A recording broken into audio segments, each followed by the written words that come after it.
Bonjour, chers téléspectateurs. C'est avec une grande joie que je me tiens devant vous pour aborder cette thématique qui est aussi importante, surtout que nous sommes le jour de dimanche.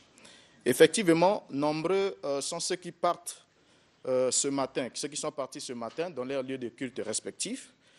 Chaque dimanche, ils vont rendre un culte, ils vont adorer Dieu sans se poser la question de savoir qui est celui qui a institué cette pratique, cette coutume, de partir dans les lieux dits de culte chaque dimanche. Je crois que le dimanche passé, nous avons parlé de l'Église et nous avons démontré que l'Église n'était pas un lieu géographique ni un bâtiment à l'origine et que c'est l'empereur romain Constantin qui était le premier à ériger les édifices dédiés au culte de Dieu. Alors, la Bible nous rapporte, pour commencer, que Elohim créa les cieux et la terre pendant 6 jours. Et après avoir créé les cieux et la terre pendant 6 jours, dans Genèse chapitre 2, le verset 3, il est dit: Elohim bénit le 7e jour et le sanctifia, parce qu'en ce jour, il se reposa de toute son œuvre qu'il avait créée en le faisant. Donc, le 7e jour est le seul jour qui a été mis à part par Elohim, qui a été choisi par lui-même et qui a été béni et qui a été sanctifié, qui a été mis à part. Et ensuite, lorsqu'on arrive dans Exode chapitre 20, le verset 8, il dit: souviens-toi du jour de repos pour le sanctifier. Or, sanctifier signifie quoi? Signifie révérer ce jour comme étant un jour saint. Alors, en descendant dans Exode chapitre 20, le verset 9 à 11, il est dit: tu travailleras 6 jours et tu feras tout ton ouvrage, car en 6 jours, Jéhovah a fait les cieux, la terre et la mer et tout ce qui est contenu, et il s'est reposé le 7e jour. C'est pourquoi Jéhovah a béni le jour du repos et l'a sanctifié. Alors, c'est ce jour de repos-là qui était appelé le Shabbat, et le Shabbat qui vient de l'hébreu, qui signifie cessation ou abstention, qui vient lui-même du verbe hébreu Shabbat, qui signifie cesser. Alors, ce jour devient alors le jour du repos assigné au 7e jour de la semaine biblique, et le Shabbat était en quelque sorte le jour du Seigneur, mis à part chaque semaine pour le repos et pour le culte. Alors, à l'époque biblique, depuis l'Ancien Testament jusqu'au Nouveau Testament, le peuple de l'Alliance divine observait scriptureusement le Shabbat, le 7e jour de la semaine, parce que Dieu s'était reposé le 7e jour, après avoir créé les cieux et la terre, comme on vient de le lire dans Genèse chapitre 2, le verset 2. Alors, rappelez-vous aussi que c'était de la coutume de Yeshua de se rendre à la synagogue le jour de Shabbat, et c'est ainsi que c'est le jour de Shabbat que Yeshua a prêché le premier sermon de son ministère, en prêchant la parole prophétique. Quand il a lu le livre d'Ésaïe qui lui était donné, après avoir roulé ses livres, il a dit: aujourd'hui, cette parole de l'Écriture est accomplie. Et cela était le jour de Shabbat, comme on peut le lire dans Luc chapitre 4, le verset 16 au verset 23. Alors, notre thématique ici, c'est d'où vient l'observation du dimanche, d'où vient le culte de dimanche. Et oui, on doit noter ensemble avec vous que Yeshua, en bon juif, respectait le Shabbat au milieu de son peuple et il obéissait intégralement à la Torah.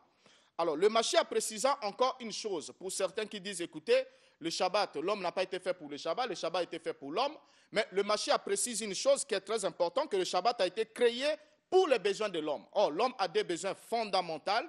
Et ces 2 besoins fondamentaux de l'homme, c'est lesquels? C'est d'abord le fait de vivre du pain et de vivre aussi de la parole d'Elohim. Or, le pain, l'homme doit travailler pendant 6 jours, en commençant par le premier jour qui est celui de dimanche. Et c'est le premier jour où l'homme commence à travailler. Pendant 6 jours, il cherchera son pain, puisqu'il ne vivra pas de pain seulement, mais de toute parole aussi qui sort de la bouche d'Elohim.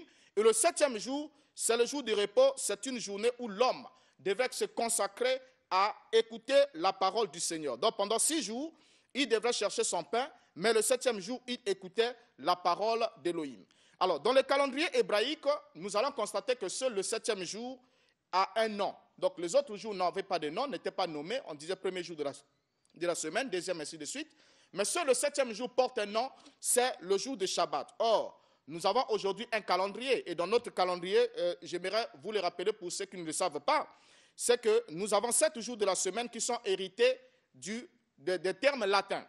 Et lorsqu'on regarde dans notre calendrier, nous avons 5 jours qui dérivent totalement de leur forme latine. Vous avez par exemple lundi qui provient de lunus dies, qui veut dire jour de la lune, et mardi qui provient de martis dies, qui veut dire jour de Mars, ainsi de suite, jusqu'à décembre. Alors, quand on arrive au 1er siècle de notre ère, sous l'influence des chrétiens, au premier siècle, dans le 1er siècle, sous l'influence des chrétiens, Saturnus Dies, qui est traduit par jour de Saturne, qui va devenir samedi, va en quelque sorte être supplanté par le Sambati Dies. Et Sambati Dies, c'est le seul nom, c'est-à-dire qui signifie le repos, le sabbat, le jour du sabbat. Donc Sambati Dies en latin est traduit par le jour du sabbat. C'est ce qui a permis que lorsque on arrive dans la francisation de ce terme, au lieu d'avoir Saturn Days, on a samedi, parce que dans samedi, il y a le Sambat Dies. En d'autres termes, jour de sabbat. Alors, quand on avance un tout petit peu, on va comprendre ensemble avec vous que c'est pour la première fois, c'est plutôt l'empereur Constantin qui est arrivé. Lorsqu'il est arrivé, il s'est converti au christianisme. En d'autres termes, disons-le franchement, il ne s'était pas converti au christianisme, mais il a converti le christianisme au paganisme. En d'autres termes, il a formé une religion qui n'est autre que ce qu'on appelle le christianisme paganisé, qui est devenu l'Église catholique romaine. Et à partir de ce moment-là, il va conserver le jour de l'adoration du Dieu Soleil. Et ce jour de l'adoration du Dieu Soleil, qui est le dimanche. Et vous allez remarquer ensemble avec moi, laissez-moi vous le dire, que d'abord pour commencer, dimanche est le premier jour de la semaine. Il n'est pas le dernier jour de la semaine, alors que Adonai avait précisé que j'ai travaillé pendant 6 jours. En d'autres termes, quand Adonai a commencé à travailler, il a commencé le premier jour et le 7e jour s'est reposé. Et c'est le 7e jour qui a été dédié et consacré pour le culte et pour l'adoration. Alors, lorsque Constantin arrive, il va conserver l'adoration du dieu Mitra. Parce qu'à chaque jour était assigné une divinité. Et le dieu qui était adoré le premier jour de la semaine, c'était le dieu Soleil. Et l'astre, c'était le soleil. Et la divinité mythologique adorée par Constantin, ce n'était rien d'autre que Mitra. Alors, Mitra était en quelque sorte le seigneur de dimanche. Et vous allez remarquer, quand vous prenez dimanche, même les 3 premières lettres de dimanche, les D-I-M, c'est Deus Invictus Mitra. Donc, en d'autres termes, le Dieu invaincu Mitra. C'est pour ainsi dire que ceux qui vont au culte, au lieu de culte le jour de dimanche, qu'est-ce qu'ils font premièrement? Ils violent le 4e commandement divin, qui est le premier commandement de la responsabilité de l'homme à se souvenir du Créateur, c'est-à-dire, il devrait se reposer le jour du Shabbat, mais par le besoin de conserver le culte du Dieu Soleil, Constantin a décrété, c'était en l'an 321, il a décrété que le dimanche soit un jour férié, un jour de congé, et qu'il soit dédié au culte.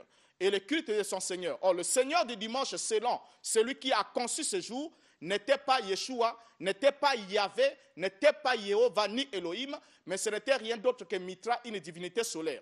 Et ça, c'est même reconnu par l'Église catholique, qui a toute une documentation que j'aurai peut-être le temps de vous lire prochainement, qui reconnaissent que, quand même les protestants protestent contre l'autorité de l'Église catholique romaine, ils doivent comprendre que chaque fois qu'ils vont à l'église le dimanche, ils reconnaissent qu'ils sont sous l'autorité de l'Église catholique romaine, parce que dans les Écritures, il n'y a rien qui stipule, qui donne droit à ce qu'on puisse modifier le jour du Shabbat, qui était le 7e, et en le substituant au premier jour de la semaine.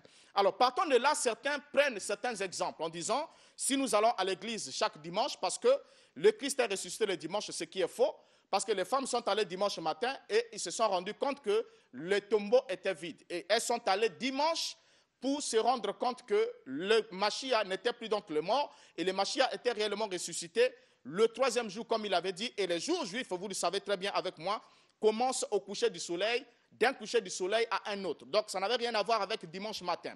Et la seule référence biblique auquel certains peuvent se focaliser, c'est dans Actes chapitre 20. Actes chapitre 20, où nous lisons que les apôtres s'étaient réunis avec l'apôtre Paul. Et on lit dans Actes chapitre 20, le verset 7, que le premier jour de la semaine, nous étions réunis pour rompre le pain. Paul, qui devrait partir le lendemain, s'entretenait avec les disciples et il prolongea son discours jusqu'à minuit. Ça, c'est l'unique référence que nous trouvons dans le livre des Actes des Apôtres qui parle du premier jour de la semaine. Et ce n'était pas pour tenir un culte. Et rappelons-le ensemble avec vous que l'entretien que Paul avait avec les disciples, c'était à partir du coucher du soleil du 7e jour, puisque le premier jour de la semaine commence au coucher du soleil du 7e jour, c'est-à-dire du Shabbat, et s'étend jusqu'au coucher du soleil suivant. Alors, partant de ce moment, j'aimerais conclure en un seul mot, en vous disant que nous devons noter ensemble avec vous que lorsque vous travaillez pendant les 6 jours. les 6 jours, le travail devait commencer le 7e jour, et le premier jour de la semaine, c'est-à-dire le dimanche, et le Shabbat devait être un jour de repos. Alors, quand vous allez à la paroisse le dimanche, vous faites votre ouvrage. Et Dieu ne tient pas compte de cela, car ce n'est pas ce jour-là qu'il avait sanctifié, mais ça, c'est un jour qui a été établi selon les commandements des hommes. Et les hommes l'ont établi et l'ont imposé. Et chaque fois que vous vous rendez au lieu de culte le jour du dimanche, que vous appelez votre Seigneur Jésus, vous l'appelez Jéhovah, quel que soit le nom que vous le donnez, l'initiateur de ce programme, celui qui a imposé ces commandements d'hommes, n'avait pas Jésus dans sa mentalité, dans son esprit, mais il avait Mithra. Donc vous êtes des adorateurs de Mithra quand vous allez chaque dimanche matin, chaque dimanche dans les lieux de culte, alors que le Jéhovah, l'Élohim de la Bible, vous attend le 7e jour qui est le jour de sabbat ou le Sambatidéis qui est devenu samedi, pour que vous puissiez le rendre un culte, parce que c'est le seul jour qui a été consacré à cet effet. Alors, je vous dis au revoir et vous donne rendez-vous pour une prochaine occasion. Je suis joignable au 06 522 46 66, 06 522 46 66.